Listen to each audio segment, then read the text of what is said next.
అనుకోకుండా తన కుటుంబ సభ్యుల పేరు మీద తన బినామీల పేరు మీద ఉన్నటువంటి భవనం కాదు ఇది. గుడివాడ అమర్ పేరు మీద ఉన్నటువంటి మాజీ మంత్రి, వైసీపీ మాజీ మంత్రి యొక్క అక్రమ నిర్మాణం ఏ విధంగా చేపట్టాడు.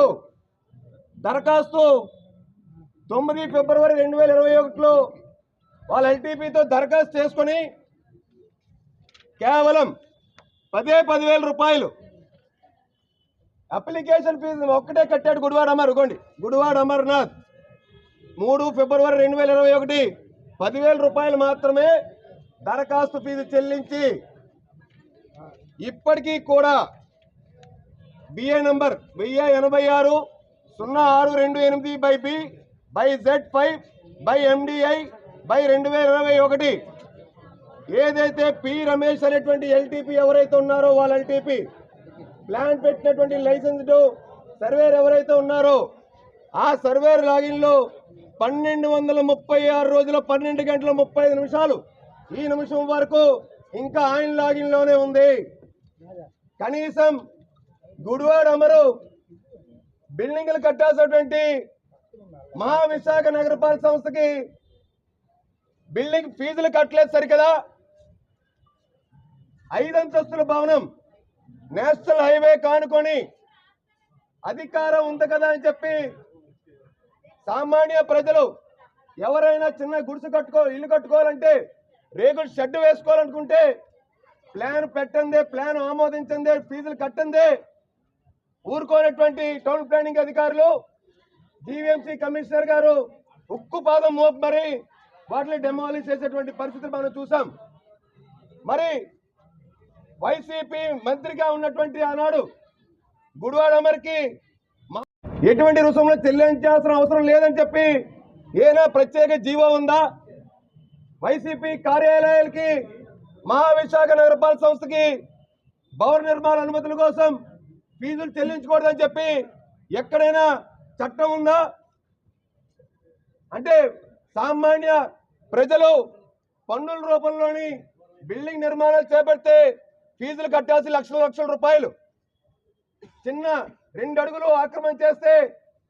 ఆక్రమించారని చెప్పి ప్రస్తుత తెలుగుదేశం పార్టీ రాష్ట్ర అధ్యక్షుడు పల్లా శ్రీనివాస్ గారికి బిల్డింగ్ పూర్తి అనుమతులున్నా 2 అడుగులు ఆక్రమించారని చెప్పి బిల్డింగ్ ని కూలగోసినటువంటి వైసీపీ ప్రభుత్వం టీడీపీ కార్యాలయానికి అక్రమంగా ఉందని చెప్పి నోటీసులు అంటించినటువంటి వైసీపీ ప్రభుత్వం ప్రస్తుత శాసనసభ సభాపతి చింతకాల అయ్యన్ పాత్రుడు గారు ఆయన గోడ 2 అడుగులు కట్టారని చెప్పి ఆక్రమించారని చెప్పి రాష్ట్ర ప్రభుత్వం గోడను కూలగొట్టి సాక్షాత్తు పీలా గోవింద్ సత్యనారాయణ గారు మాజీ ఎమ్మెల్యే తెలుగుదేశం పార్టీ నాయకులు ద్వారకా నగర్ లో బఫర్ జోన్ లో బిల్డింగ్ ఉందని చెప్పి ఆ నిర్మాణం కూలగొట్టడం మరి ఏ విధంగా మనం ఆలోచించాలి?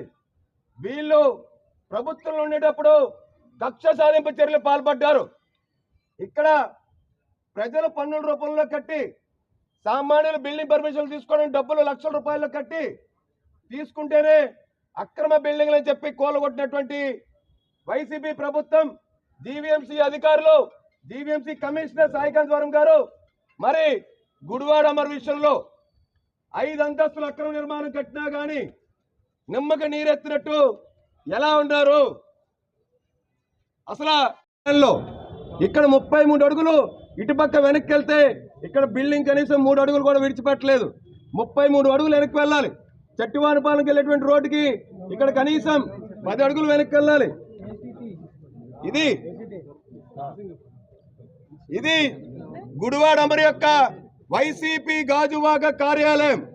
ఇది 5 ఫ్లోర్లు, సెల్లార్ కాకుండా 5 ఫ్లోర్లు అక్రమంగా గుడివాడ అమర్ నిర్మించాడు. జీవీఎంసీ అధికారులు ఎందుకు ముద్దరిద్దరులో ఉన్నారు? ఎందుకు మౌనం దాల్చారు?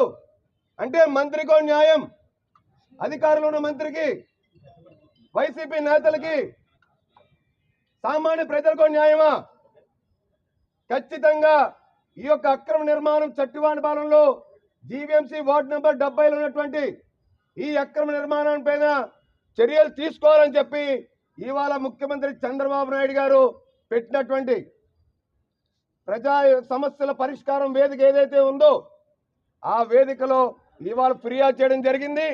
ఖచ్చితంగా జీవీఎంసీ అధికారులు దీనికి సంబంధించినటువంటి ఎవరైతే టౌన్ ప్లానింగ్ అధికారులు నిమ్మకు నీరెత్తినట్టుండి ఈ అక్రమ నిర్మాణానికి ప్రోత్సహించి వీళ్ళు మేల్కొని ఉన్నారో వాళ్ళతో సైతం అక్రమ నిర్మాణాలపైన పూర్తి స్థాయిలో గుడివాడ అమర్ అక్రమ నిర్మాణాలపైన చర్యలు తీసుకోవాలి. ఇప్పటికైనా గుడివాడ అమర్ అక్రమాలు ఒక్కొక్కటిగా వెలుగు తీస్తాం. గుడివాడ అమర్ యొక్క అవినీతి అక్రమాలకి బయట పెట్టి తాళ తీస్తాం. పవన్ కళ్యాణ్ గారిని అసెంబ్లీ గేట్ ని తాకరవనటువంటి ఈ వైసీపీ దొంగలు ఖచ్చితంగా బుద్ధి చెప్తాం. వీళ్ళ అవినీతి అక్రమాలను బయటపెట్టి ప్రజా సంపదని ప్రభుత్వ సంపదని ఏదైతే దోచుకున్నారో ఆ దోపిడీ అంతటా కూడా కక్కించి చట్టపరంగా మేము చర్యలు తీసుకోవడానికి కూటమి ప్రభుత్వం ముఖ్యమంత్రి పవన్ కళ్యాణ్ గారు చర్యలు చేపడతారని చెప్పి తెలియజేస్తున్నాం.